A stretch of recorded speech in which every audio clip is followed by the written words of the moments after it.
¿Qué creen que les tengo de invitada? Una persona bien especial, aunque me haga caritas. La doctora Regina Espinosa, muy bienvenida. Muchas gracias. Muy bienvenida. Ustedes no saben el ángel que tengo aquí a mi lado. La doctora Regina Espinosa, les voy a platicar para darles una breve introducción. Es pionera en los cuidados paliativos en el estado de Sonora. Los cuidados paliativos, siempre me corrige, gracias. Pues es darle dignidad al término de la vida. Entonces, muy bienvenida, aquí pura picuda, ya sabe usted, Mujer 360.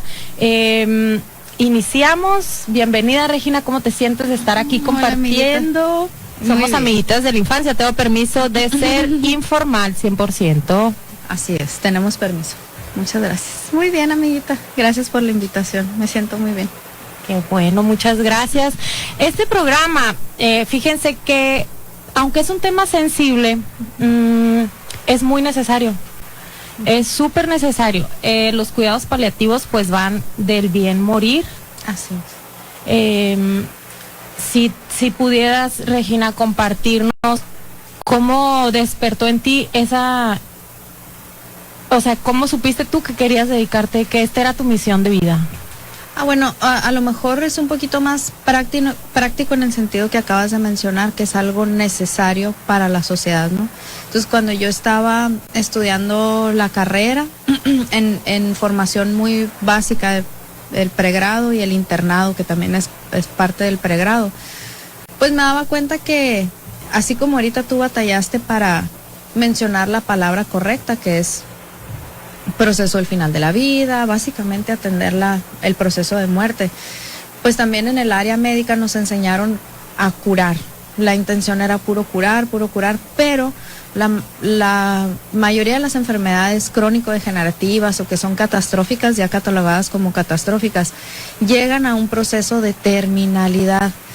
No es que todas van a llegar a un proceso paliativo, pero la mayoría puede pasar por ello. Entonces, ya en ese momento no había mucho personal de salud que quisiera atenderlo por nuestra misma cultura, ¿no? Entonces, yo veía que se batallaba para atender pacientes que ya estaban en el proceso más allá de la terminalidad, porque eso lleva un periodo aproximadamente de unos 6 meses. Cuando se acercan ya al proceso final, que es la agonía, la franca agonía, ves que el paciente batalla para respirar, tiene mucho dolor de difícil control, que no se le quita con medicamentos convencionales. Era muy común mandar a las personas a domicilio, incluso existe la frase, mejor que se lo lleven a su casa.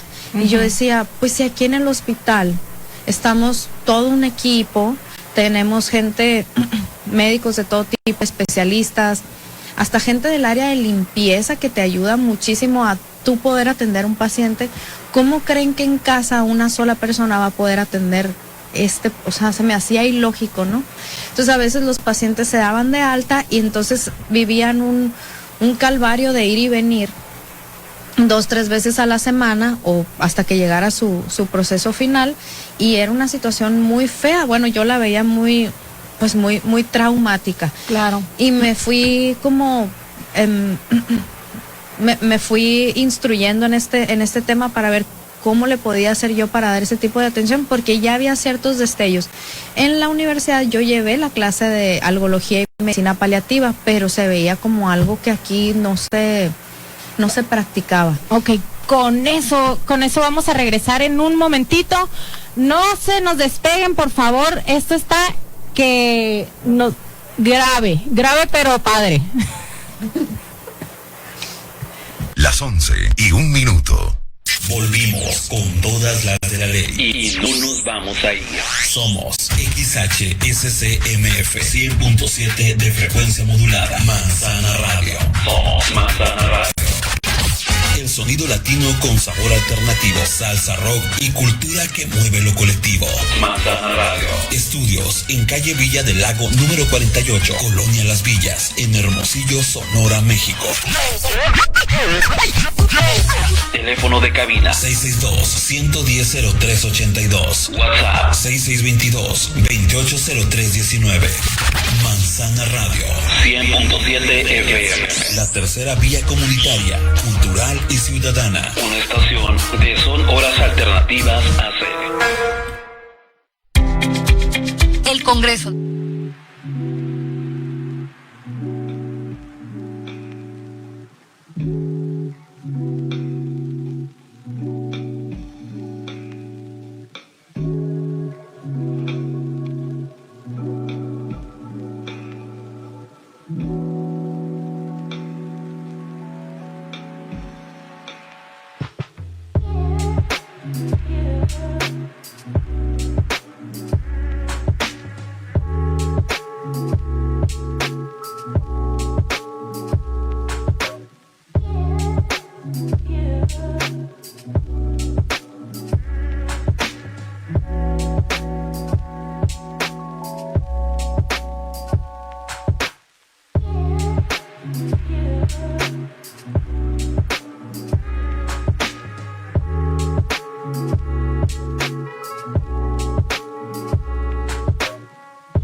Hola, ya estamos de regreso en Mujer 360. Sean todos bienvenidos. Estamos con la doctora Regina Espinosa, quien nos hace el favor de acompañarnos esta mañana. Sabemos que tus días son muy Largo. largos porque pues se dedica a atender pacientes en en estado Paliativos, etapa terminal, con dolor crónico, así. así con dolor crónico, y mucha gente le tenemos miedo a las enfermedades, Regina, o sea, Todos. le tenemos miedo a lo que va a venir, a que nuestro familiar esté sufriendo. ¿Tú qué le podrías decir a esa gente que tiene que enfrentar estas cosas? Ay, esa pregunta está muy difícil porque pues finalmente ya hay equipos, ¿no? Se busca contar con equipos ya más expertos en el tema cada uno. Dentro de los cuidados paliativos siempre debes de contar con un equipo multidisciplinario. Se plantea que se debe contar con médico, enfermera o enfermero, ¿no? Nutriólogo, psicólogo, y generalmente sí es muy importante tener tanatólogos, y siempre se toma en cuenta trabajo social. Evidentemente aquí en Latinoamérica y en México todavía estamos batallando con esa formación de equipos, o estamos muy en la base. Pero de todos modos ya existen estos programas, así que yo creo que acercarse con quien más se sientan cómodos. Por ejemplo, cuando alguien me pide ese tipo de asesorías y que me dicen que no quieren ir con psicólogo o tanatólogo, yo trato de acercarme y preguntarles en quién confían. Por ejemplo, hay personas que son muy apegadas a la religión. Ajá. Y también hay gente que ahorita trae un pleito con la religión. Entonces, yo no puedo minimizar sus creencias o sus donde ellos sienten confianza. Entonces, si hay una persona que le gusta ir a misa, que le gusta hablar con un padre, que tiene grupos incluso de apoyo en ese lugar, ¿cómo lo voy a sacar de ahí? Entonces, yo creo que donde se sientan tranquilos es donde tienen que ir a refugiar ese dolor. ¿Cuándo llega a ti, por ejemplo, un caso? O sea, ¿cómo llegan a ti los pacientes? Bueno, el término legalmente es que la persona tenga 6 meses aproximadamente de posibilidad de sobrevida. Es muy difícil ese cálculo, pero yo les sugiero que sea en cuanto el paciente empiece a tener síntomas que ya no se pueden controlar fácilmente. Vamos, por ejemplo, todo el mundo lo recarga, los cuidados paliativos, en el tema oncológico, pero no solo son pacientes oncológicos.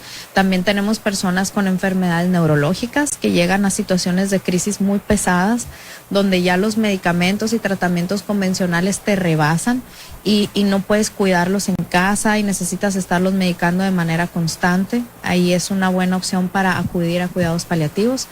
Otros pacientes de este tipo pueden ser los pacientes renales o que tienen diabetes de difícil control, que ya han tenido muchas consecuencias con base al diagnóstico de base que es la diabetes. Ahí sí yo creo que podrían acercarse a los cuidados paliativos para ver cómo los podemos asesorar, porque la intención es mejorarles los síntomas. No nada más es dolor, a veces puede haber N cantidad de síntomas, náusea,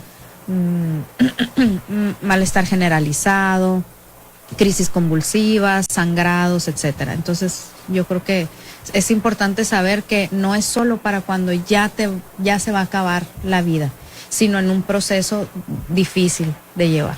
¿Normalmente acuden a ti los familiares o el paciente directamente? Ambos, puede ser ambos. Por ejemplo, si un paciente no le es tan fácil salir de casa o está hospitalizado y quieren tener una consulta conmigo, yo sí les sugiero que vaya a veces primero el familiar, porque ahí pueden externar muchas cosas que no es agradable tocarlas, como bien decías en un principio. Todos le tenemos miedo a las enfermedades, y estar hablando de ti, enfrente de ti, no es más que agradable, puede llegar a provocar mucho temor, mucha incomodidad.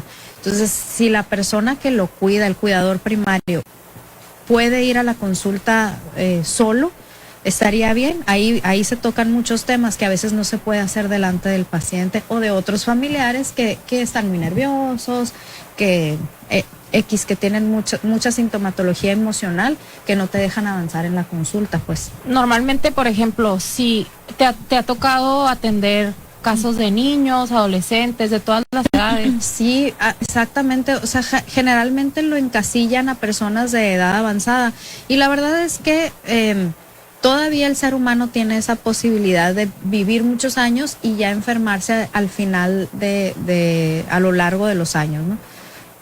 O en una etapa avanzada de la vida.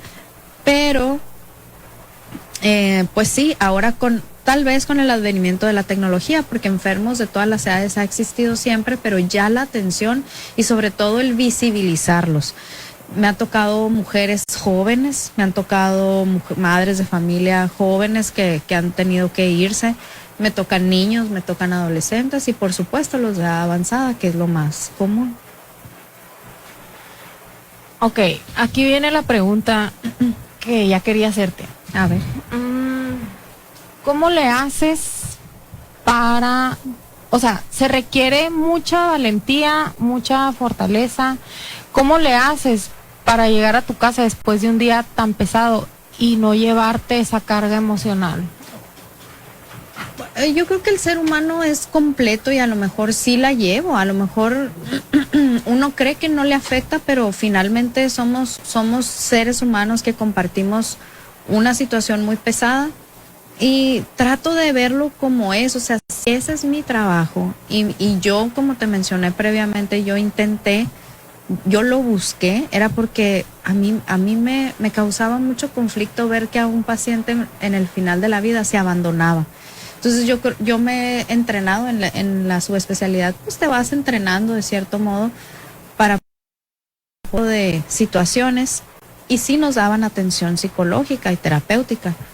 Y yo la he buscado posterior a la subespecialidad.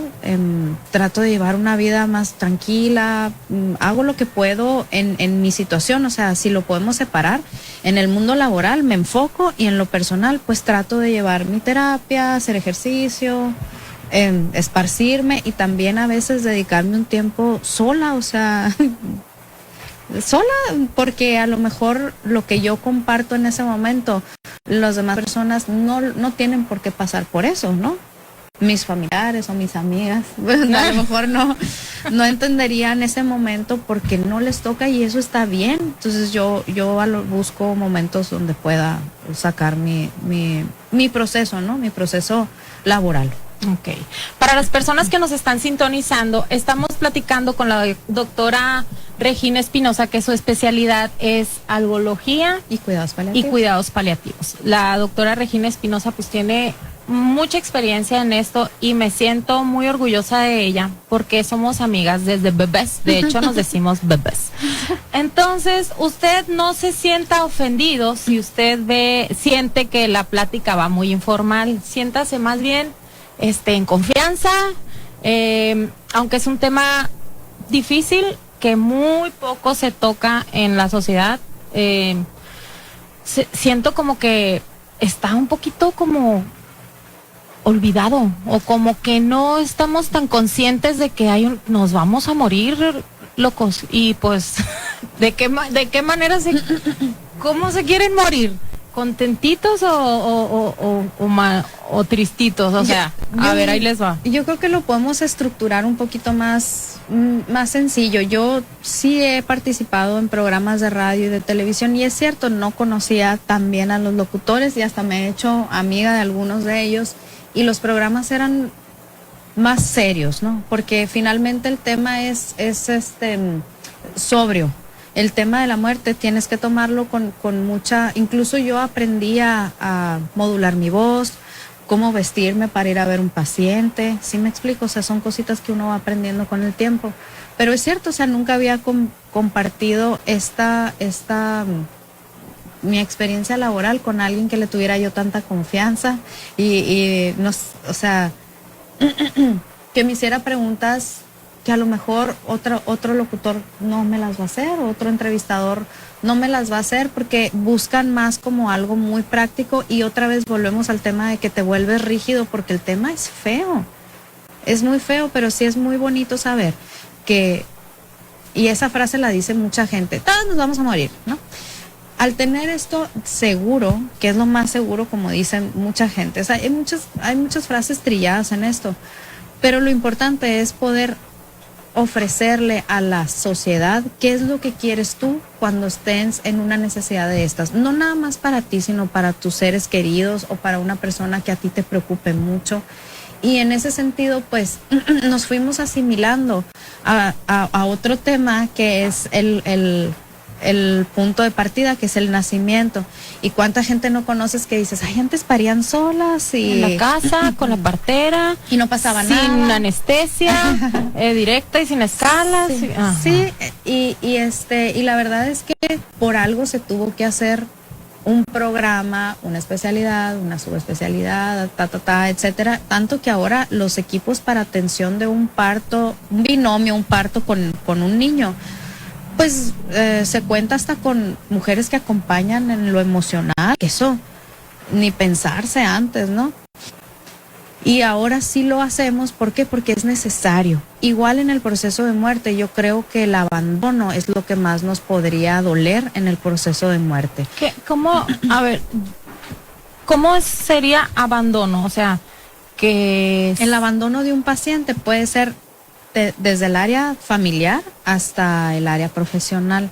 Una persona que va a morir a veces no le tiene tanto miedo al dolor, porque se lo dices si viene alguien y te ayuda. Pero si no tienes a nadie que te ayude en tu proceso de muerte, eso sí puede generarte estrés, miedo, inseguridades. Y los pacientes, cuando ya están en esa situación de finalidad, casi siempre piden que estén sus familiares más cercanos, ¿sí? El abandono es lo que te puede llevar a sentirte muy mal. Y en el mundo laboral, o sea, de que un médico abandone a un paciente, pues le vas negando esa posibilidad de sentirse mejor con los síntomas que se vayan presentando. O sea, esa frase de decir, ay, que se lo lleven a su casa para que allá lo atiendan. ¿Y quién lo va a atender? ¿Qué medicamentos le van a poner? ¿Cada cuánto? O sea, el abandono profesional también existe.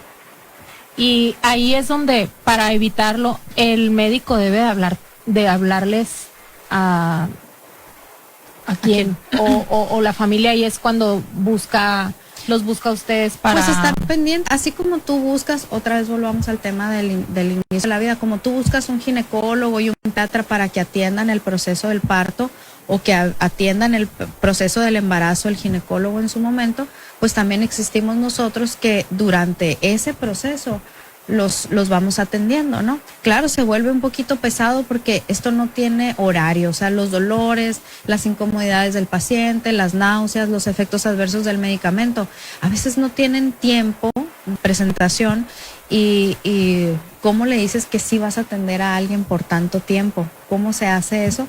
Bueno, pues hay que hacer una planeación bien detallada y aprender a calcular dosis donde el paciente, tú tengas cierta noción de que el paciente va a tener un respiro, un descanso por cuánto tiempo.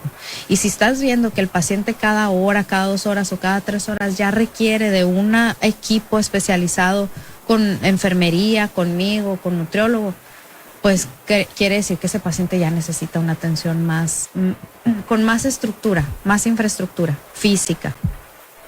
Más o menos. Sí, ok. Entonces ya cuando te dicen, o sea, ya para darme una idea, yo como un simple mortal, que no sé qué rollo, Todos no sé somos qué rollo, mortales. cuando le dicen, ya, pues ya, mejor váyase a su casa. Ahí es cuando Pueden hay que buscar la atención ahí. de los cuidados paliativos. Así es. Ok. Bueno, gente, nomás de estarlo mencionando ya me puse tensa. ¿Ustedes cómo se andan sintiendo? Sí. ¿Se andan sintiendo relajados, agradables, tensos? Aquí nos está llegando un... ¡Ay, qué bello! Mira, nos están mandando un mensaje. Dice, con esta doctora no hay dolor que te atormente, Que te roce. que te roce. ¡Ay, qué bello! Saludos, Reinaldo. Pues muchas gracias por este mensaje. Gracias. Si tienen dudas, por favor, ustedes, por favor, márquenos al 6621-100382 o al WhatsApp 6622-280319. Estamos platicando con la doctora Regina Espinosa y pues muchas gracias porque no cualquiera se avienta No, tiro. No, cuando estás empezando a formarte no te das idea de eso. O sea, yo no pensaba involucrarme tanto en una situación tan emocional. Yo obviamente lo que pensaba cuando tenía 22, 23 años era en cómo quitarle el dolor, qué dosis le puedo pasar. Hay muchos procesos en los hospitales que no existen. Por ejemplo, cómo indicar un medicamento controlado. ¿Quién me lo puede dar? Resulta que de repente te dicen, no, es que aquí en este hospital no se puede indicar así este medicamento. Y son cosas que vamos desconociendo porque son muy delicadas. Entonces, por eso el tema de vete a tu casa y si aquí, que tienes todas las posibilidades de pasarme un medicamento controlado, no puedes tú, ¿cómo le voy a hacer en mi casa? Entonces yo en ese momento solo pensaba en el tema, tal vez en el tema médico, ¿no? O sea, en paliar el dolor, en disminuir los síntomas, en que se sientan mejor. Y me fui involucrando y ahora pues te das cuenta que sí te tienes que fortalecer en áreas emocionales. Pero en un principio no sabía, entonces yo estoy igual que toda la población. Solo me dediqué un poco más al tema, pero yo no sabía hasta dónde iba a llegar este involucro. Obviamente yo no medía las consecuencias emocionales de otras personas y te tienes que ir entrenando, así que sí es pesado. Eso que dices que te pones tensa, todos mis pacientes tienen esa sensación todos los días. O sea, yo vivo esto con mis pacientes todos los días y sé que vienen incómodos, sé que vienen tristes, sé que vienen acongojados, con dirían mucha aquí. incertidumbre, Sí, con mucha claro. incertidumbre.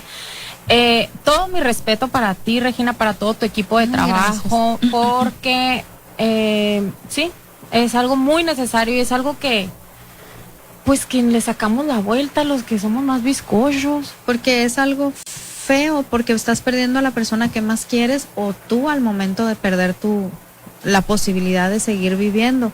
Pero otra vez, o sea, el tema de poder apoyar a alguien y una vez me pidieron fue una entrevista, de hecho en esta época de marzo, y hablé sobre cómo vive la sociedad una pérdida de una mujer joven. Porque dependiendo de tu edad es como vive la sociedad, Sí. tu pérdida. A veces Así ya eres viejito, ya no pasa nada. Pero no lo vas a abandonar, ¿no? No. O sea, entonces cuando una mujer joven pierde su vida, hay artículos que dicen que eso de que mañana te reemplazan en el trabajo puede ser, pero también incluso una empresa donde estás trabajando pierde, porque tú formas algo importante en la base de la sociedad. Tus hijos, la escuela de tus hijos, tu familia, o sea, son cosas que te vas dando cuenta que no es nada más acabar con un proceso y seguir adelante. Sí hay una reciprocidad de la sociedad, de haber perdido a alguien. Eso en una persona, una mujer joven. Lo mismo pasa en un hombre que trabaja, lo mismo pasa también con un niño, cómo lo viven en su escuela, en la primaria, si fue muy chiquito, ¿no? Sus primitos, su núcleo cercano, cómo le explicas a los demás niños, al mismo niño, los papás, los tíos. Es una situación muy, muy dura que no se acaba cuando el paciente fallece. No es el último momento. Entonces, por eso es tan importante que toquemos estos temas para sensibilizarnos y decir... Y apoyar a la sociedad. Pues cuando se sientan en la situación, tienen una situación donde hubo una pérdida o están próximos a tener una pérdida, no están solos, deben de buscar apoyo, deben de buscar un refugio de cómo atender esa situación. Si a alguien le preocupa cómo está un paciente con un diagnóstico que ya va a llegar a su proceso final y lo ven que tiene dolor, que tiene náuseas, que vomita cada rato, que no puede comer, que no se puede parar, que está muy triste, que está emocionalmente delicado, hay lugares donde se pueden acercar a atenderse. Ya somos muchos algólogos aquí en Hermosillo. Cuando yo llegué éramos como 8, ahora ya somos 15. Sí, entonces... Abrazos y saludos a todos los algólogos de Hermosillo, a todos los colegas de mi amiguita. Muchas gracias por su labor tan humana y tan necesaria, que le regalan dignidad. Así es. Al paciente. A su... Ay, es que no sé cómo decirlo tú. Al paciente, a la despedida. Saludos a los algólogos, les mandamos abrazo y están en nuestros pensamientos para que les den fortaleza y seguir ayudándonos a la sociedad. Sí, ojalá que estos grupos se hagan cada vez más grandes, porque todos los días muere alguien aquí en los hospitales. ¿Cómo mueren? ¿Qué tan acompañados están? ¿Qué tan medicados están esos pacientes? ¿Qué tan bien tratados están? Y también la sociedad lo está exigiendo poco a poco. Poco a poquito piden, o sea, llegan conmigo con palabras muy, muy específicas. Quiero que no sufra. Yo creo que nadie queremos que nadie sufra, pero ¿qué te trae a ti a decirme esto? ¿Qué está pasando? ¿Por qué me lo dices? Quiero que ya no tenga dolor. Lo único que quiero es que pueda comer un poquito, que se deje tratar. Entonces quiere decir que la sociedad ya está solicitando esa atención, y ahora si le dicen en el hospital, ya para que se vaya a su casa a morir, ya no se dejan tan fácil. Ya hay familiares que te dicen, doctor, no me lo voy a llevar, no tengo quien me ayude en la casa, mi casa no está adaptada, ayúdeme por favor, porque no puedo llevármelo. Y eso es, o sea, yo no digo que estén bien o mal, pero están pidiendo ayuda. Ya está creciendo esa necesidad. Es una necesidad social que es muy sentida, se palpa, se nota. A veces tengo periodos donde no me doy abasto y hay periodos más tranquilos, ¿no? Pero seña de que la gente está solicitando ayuda, y eso es algo muy bueno, porque antes estábamos muy acostumbrados a que te mandaran a tu casa y pues quién sabe cómo lo vivíamos, ¿no? Y ahora ya están solicitando ayuda. Okay. De tus, de los casos más comunes que te ha tocado ayudar, ¿qué serían? ¿De oncológicos? Oncológicos, neurológicos, son de los más comunes, sí. Pacientes que tienen enfermedades neurológicas, es muy común que se vayan progresando y que tengan crisis que sean de muy difícil control. Entonces yo notaba, y tú lo vas a notar ahorita, que la gente que tiene a alguien en casa con un problema, por ejemplo, Alzheimer, te dicen, no, ay, fíjate que el papá de fulano está teniendo datos de Alzheimer, y te vas dando cuenta que esa casa la van como amurallando, ¿sí? Le ponen más candados, ya para que rejas, casi por no precaución, salen. para que no se...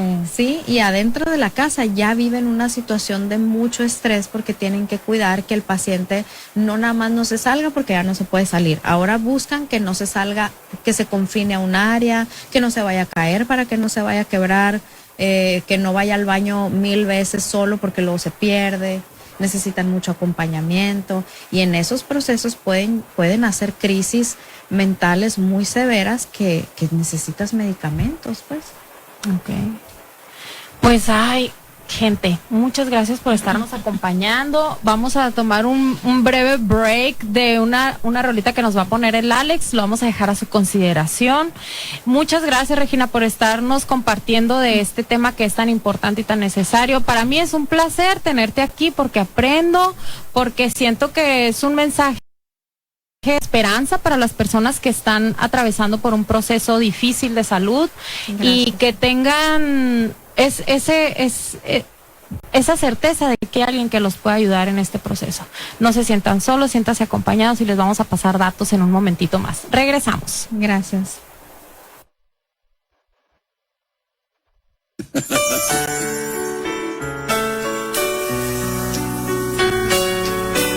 Qué bonito momento, Manuel.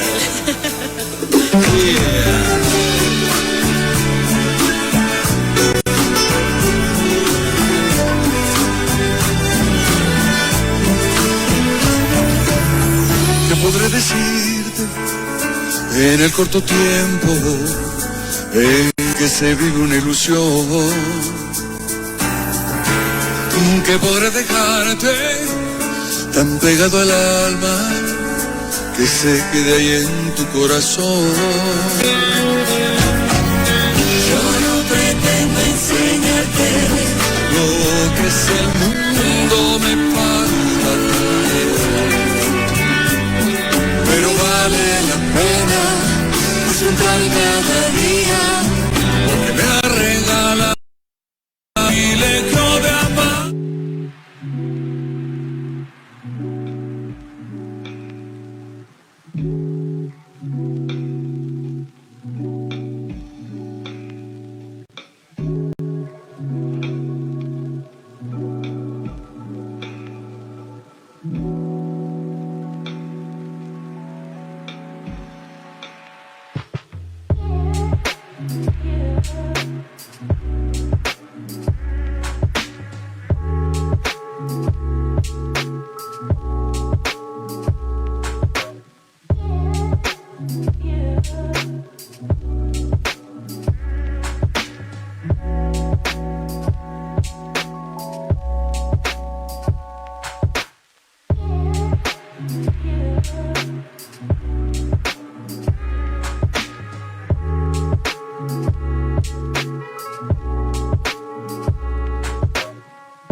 hospital, que si su suero, que si su grúa para cargarlo, que si sus pañales, que si su... ¿Quién lo va a hacer? Si somos por lo general amas de casa o somos un caballero que se dedica a trabajar o es una mamá ya de la tercera edad que no puede cargar al paciente o son hijos chiquitos en el caso de una mamá joven. O sea, ¿quién lo puede hacer en casa? ¿Quién está capacitado para cuidar al enfermo? ¿Cómo podemos entender esto de lo complejo que es? No, yo creo que ahí va más bien toda mi admiración para las personas que lo han hecho sin una guía y sin una idea y sin una ayuda. Yo la verdad es que cada que tengo una familia a atender, les aprendo mucho. Incluso ellos me han ayudado a cómo atender a alguien hasta cierto punto, ¿no? Fuera de mi proceso de formación médica. Yo ahí digamos que fui agarrando tips de qué es lo que realmente se requiere, cómo hablarles, qué se necesita. Y te vas dando cuenta que tenemos esa costumbre de atender el proceso en domicilio cuando el domicilio pues no está preparado y hay un límite. No quiere decir que nunca vayas a atender un paciente en domicilio, pero es muy difícil. Es muy difícil porque no puedes transportar medicamentos, no se debe, es ilegal. Ahorita mencionabas cómo le hacen con los medicamentos y a veces en el calor de la urgencia a la gente pues no lo ve como algo malo. La verdad es que en ese momento no estás pensando en las guerras externas ni en los problemas del país con situaciones que no vamos a mencionar y les parece algo, o sea, creen que uno como médico trae el maletín como ¿por qué no? ¿No? O sea, vienes a ayudarme. Y a veces una visita médica es súper impráctica, súper inútil y lo único que ayuda es a calmar un poco el estrés familiar.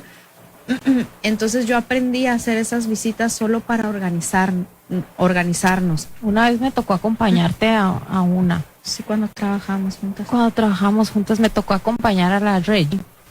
No, es que se les aparece Jesucristo superestrella. No, te reciben con mucho cariño, o sea, así de que, sí. Ay, viene la doctora, pero la resolución es muy limitada, porque no puedes traer casi nada, o sea, fuera de tomarles los signos, revisarlo un poco. Entonces, la visita de primera instancia en domicilio es para organizar cómo puedes ayudar, cómo puedes iniciar un plan de manejo. Se llaman planes de manejo, no tanto ayuda, porque en realidad mi trabajo no les ayuda en nada, es mi trabajo. Y sobre eso, pues haces una planeación, como bien mencionadas, tienen cama, necesita una cama, de paciente todavía camina o no camina, va al baño solo, necesita ayuda, tiene dolor muy seguido, va a necesitar... ¿Qué le dan de comer? ¿Cómo come? ¿Cómo lo preparan? Cómo lo preparan los alimentos, qué debe de comer. No, es que es todo un tema. Sí, ya te vas dando cuenta que a veces se requiere más bien tener casi una infraestructura del tipo hospital para poder atender a esos pacientes. Entonces volvemos al tema de que cómo es posible que los mandemos a casa si aquí tengo todo, ¿cómo allá lo vamos a hacer? Entonces yo básicamente cuando me dicen, doctora, aquí lo vamos a hacer en casa y vamos a contratar una enfermera. Bueno, una enfermera es la diferencia, pero si tú necesitas una enfermera necesitas 5, porque son los 3 turnos o dependiendo, te vas a volver un administrador de hospitales, ¿sí?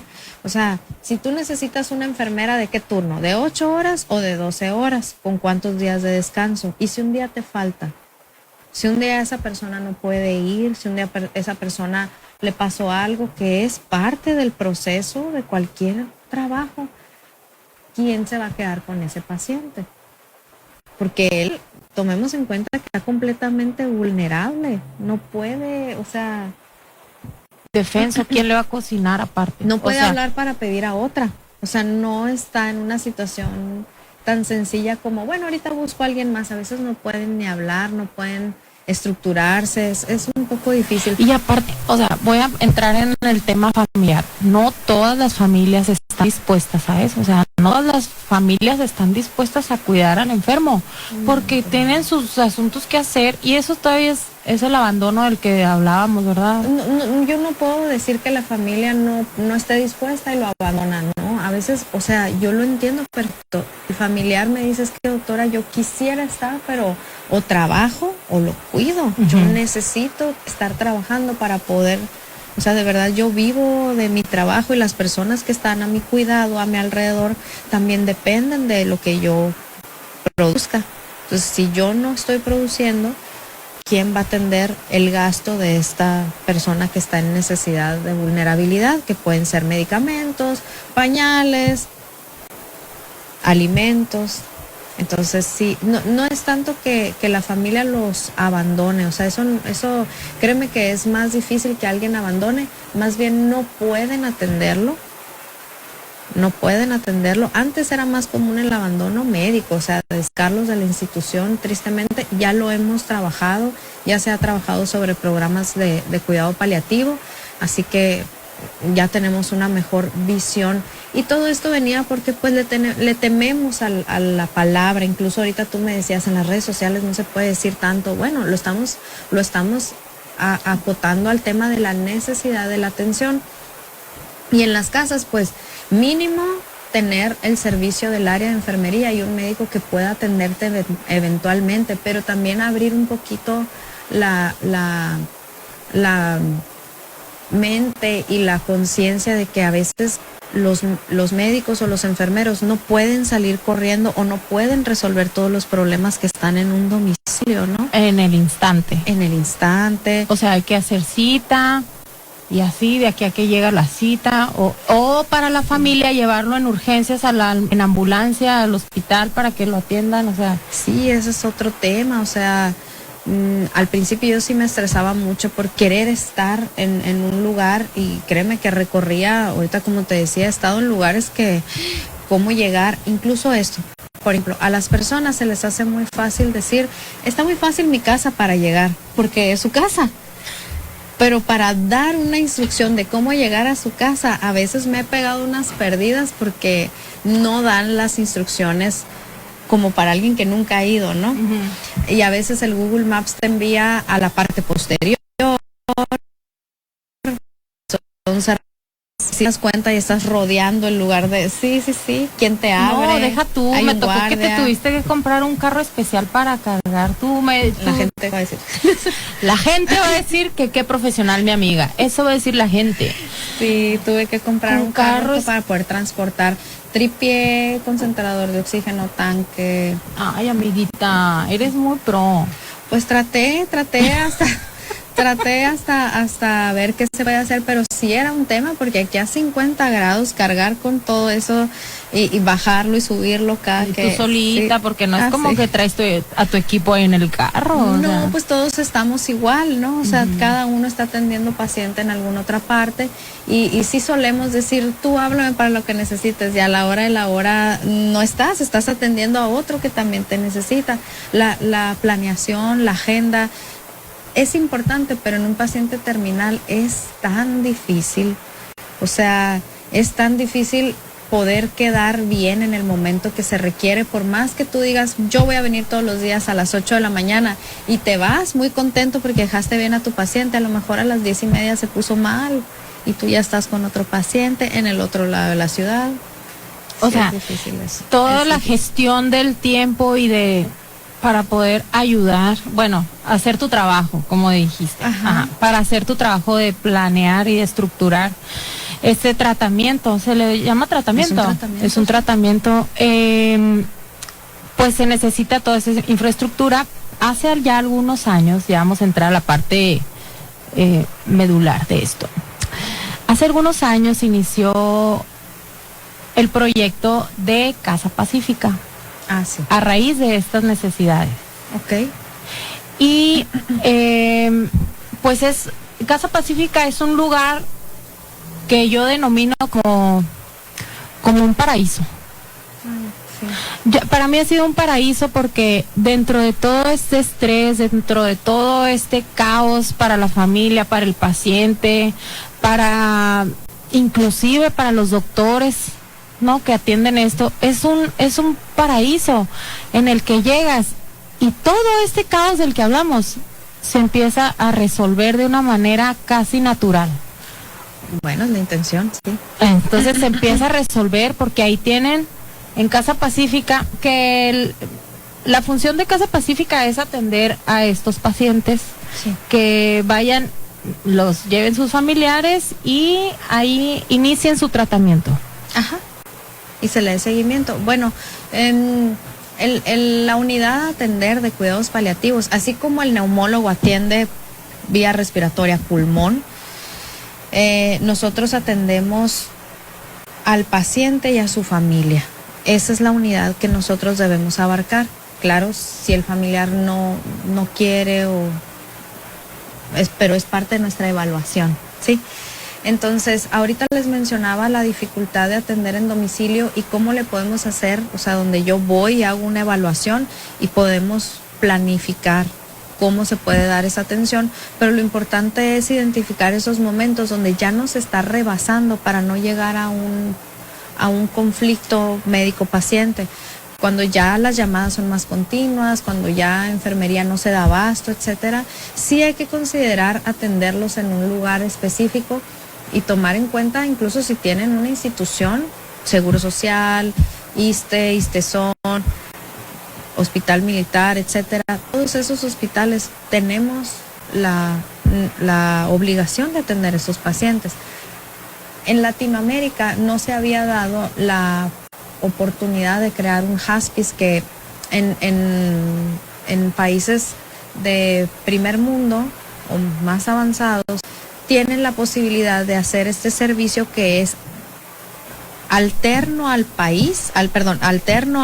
hospital, pero es parte del proceso de atención de salud, es decir, que se destina un gasto para ello. En Latinoamérica, con toda esa cultura, idiosincrasia de que vayan a casa a ser cuidados por una ama de casa, se les pone la responsabilidad a la mujer o al familiar, en este caso si es hombre, que es más común en el pensamiento. Yo me refiero al pensamiento, no en lo que pase, porque me ha tocado mucho familiar masculino que le toca y lo hace con todo el amor del mundo, pero la intención es que tengan un lugar a donde acudir. Y aquí en México y en Latinoamérica, incluso por las aseguradoras, no ha sido del todo considerado ese gasto, porque es un gasto económico, un derrame económico que se debe priorizar, porque es un periodo de tiempo. Entonces yo creo que sí es importante que lo vayamos metiendo más en la idea de la cultura mexicana, donde no van a ir a abandonar a su paciente. Entonces nosotros creamos este lugar que se asemeja a los hospices de estos países, pero obviamente lo está traducido al mundo mexicano. Es un lugar muy bonito, tiene lugares muy amplios, incluso se creó con la neuroarquitectura de que se sientan cómodos, porque parte del tratamiento es que el paciente vea un lugar cálido, bonito, armonioso, donde él no se... ¿Qué genera un lugar así? Ahorita cuando empezamos a hablar del tema dijiste, ay, me siento tensa. Si yo te empiezo a poner paisajes muy agradables, pues a lo mejor ese estrés no te lo voy a quitar del todo, pero va a bajar un poco, o vas a tener periodos de relajación mental solo por visualizar un área agradable. Y los hospitales, pues, tristemente son fríos, no ofrecen esta gracia, ¿no? Y en Casa Pacífica, a pesar de que tenemos la estructura y la disciplina de un hospital, porque todos somos profesionistas de la salud, profesionales de la salud, la estructura física es invitada a que sea agradable. Ok. Casa Pacífica cuenta con equipo médico. Sí, es un área de hospitalización. Es un área de hospitalización con cuartos específicos para que el paciente esté cómodo. Son amplios, incluso tienen cocineta, la mayoría de ellos, porque no es la misma que te calienten la comida en una estufa y que lo hagan por separado, a que te la hagan en un microondas, que es lo que normalmente pasa en un hospital, y lo tenemos acostumbrado y no pasa nada, pero sí cambia mucho la intención. Y créanme que el paciente terminal no va a haber comida que se le haga agradable, pero el tratar y el que vean que uno hace el esfuerzo es lo que terminan por valorar. Y bueno, ahí en ese lugar tenemos camas que son de origen clínico, son camas clínicas, hospitalarias, pues, pero tienen tecnología médica, pero tienen una vista agradable al paciente, son estéticas. Eso ayuda mucho a que el paciente no se sienta como, ahí voy a estar. Asustado. Uh-huh. Y aparte están, bueno, yo ya conozco Casa Pacífica y son tipo de pitas, los cuartos tipo de pitas muy bonitos, hermosos, decorados, muy hermosos, que si su tele, que si aparte para que llegue el familiar y ahí pueda estar de visita. Dormir, incluso hay 2 cuartos que tienen cuarto para el familiar. Ajá, son tipo suites, muy, muy, muy lindas, muy acogedoras, donde el paciente pues me imagino que se siente muchísimo mejor atendido, cuidado, supervisado, sobre todo que hay un laboratorio también ahí, ¿verdad? Tenemos convenio con laboratorio, entonces van y toman las muestras, que es el laboratorio Ramos, que es su profesional de toda mi confianza. Entonces sí nos ayudan mucho a darle seguimiento a los pacientes. Es un seguimiento clínico, finalmente son pacientes que se deben atender con toda la orientación médica posible en un lugar cálido. Todo lo que tenemos ahí es de vista agradable, pero es de tecnología médica. Entonces estamos haciendo esa fusión.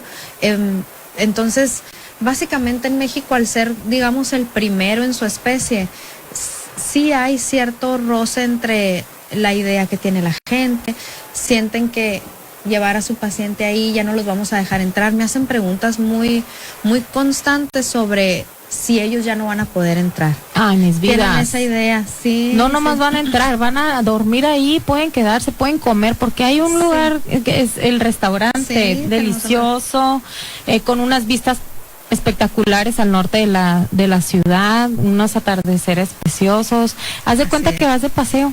Sí, se siente uno muy orgulloso incluso del lugar donde nació, o sea, donde vives, porque tienes una vista que no es común que la veas aquí en el trajín de la ciudad. Finalmente estamos ubicados dentro de la marcha urbana, pero ya es lo último y hay una reserva ecológica atrás de nosotros y se ve enfrente el Cerro del Bachoco. Entonces, pues es muy lindo, ¿no?, estar ahí, pero la finalidad es que todas las personas que trabajan ahí, que nos acompañan, es la disciplina de un hospital. En eso estamos trabajando cada vez. ¿Ya cuánto tiempo tiene Casa Pacífica? Tenemos 2 añitos, así es. Muchas felicidades, muchas felicidades a ti, a todo tu equipo de trabajo. Ha sido un trabajo que a mí me consta que te has entregado en cuerpo y alma a este proyecto, y me consta que es una labor que haces con todo tu ser. Muchas gracias a nombre de los familiares. Mi papito se atendió contigo en algún momento, mi mamá también. Muchas gracias a nombre de todas las familias que en su momento han pasado, pues, que no sabes, andas como perdido, y tú eres una luz en el camino, y para mí eres un ángel para las personas que están sufriendo y que están sintiendo ese dolor y que no hayan cómo hacerle. Para mí, tú eres un ángel bajado del cielo, que para mí Dios te mandó para hacer esta labor tan importante para los seres humanos, de aliviar el dolor físico. Y pues muchas gracias, porque no estamos solos. Si tú vieras a la Regina de 10 años y la vieras ahí con la chiquitina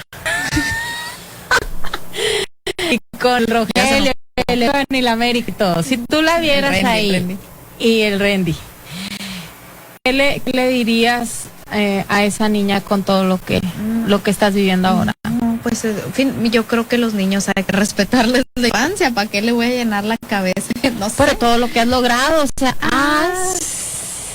no sé, no sé, yo la verdad es que viví una infancia muy linda, no tenía estas metas, perdón, pero yo incluso en la carrera no tenía estas ambiciones, digamos, o sea, no sé, que a un niño hay que dejarlo ser feliz y exigirles mucho, porque pueden más que uno. La verdad es que los niños pueden hacer más cosas que cualquier adulto. Me siento más limitada ahora que cuando tenía 10 años. Entonces, no se asusten con los niños, hacen híjole, maravillas, y es uno el que los limita. La verdad es que es uno el que no los deja salir. Y así yo creo que más bien a la población no se asusten con este tema. Finalmente todos vamos a pasar por ahí y hemos pasado por un proceso de estos que nos hubiera gustado tener a dónde ir. Y claro, el proceso de los cuidados paliativos no es perfecto, hay mucho dolor, mucha transferencia de emociones, y yo más como una luz, que es muy la tu visión, pero yo veo que somos como un muro. De repente la gente pues obviamente viene muy molesta con la situación de vida, y con nosotros se estella porque quiere un lugar donde descargar sus molestias, y para eso estamos, no hay que esconderlo. Van a tener dudas y se van a dar cuenta que no se puede resolver tanta cosa. Como yo les digo, a veces yo no puedo darles mágicamente todos los síntomas, pero podemos hacer un gran esfuerzo, y a lo mejor un 40%, un 50% que te mejoremos es la intención, ¿no? Okay. Ese es el mensaje mejor. ¿Qué te parece? Ay, me parece excelente, me parece muy divino todo esto. Muchas gracias, Regina. Muchas gracias a ustedes por sintonizarnos. Vamos a una pausa musical, claro que sí. Y por recordarles que este espacio es para que conozcan cómo mujeres han logrado alcanzar sus sueños. Sí. Casa Pacífica en un momento fue un sueño. Y ya está. Y ahí está, funcionando de una manera pues bien precisa, bien profesional, los mejores aparatos, con todo lo mejor, y aparte es la única en México, si no es que en Latinoamérica. Sí. Casa Pacífica pues es un orgullo, debe ser un orgullo para Sonora y para México. Y para más tener a la doctora Regina Espinosa aquí en este programa, que es pionera, fundadora de Casa Pacífica, y en algún momento haber formado una pequeña partecita Muy en los... agradecidos con la señora Maribel Cubillas, claro. Señora, así es. Licenciada, sí. Bueno, pues así nos despedimos, Regina. Mil gracias por estar con nosotros. Si ustedes tienen dudas y no saben a dónde ir en estos momentos, por favor no duden en comunicarse al 662-123-0214. Está muy fácil. Es el teléfono Sí, de Casa Pacífica. Lo vamos a repetir una vez más. Ahí tenemos consultorio, por eso 662-123-0214.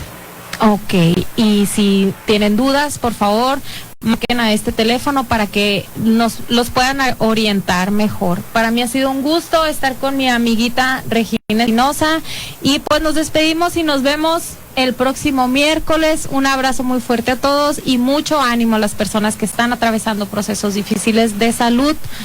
Les mandamos abrazo fuerte. Gracias, Maribel.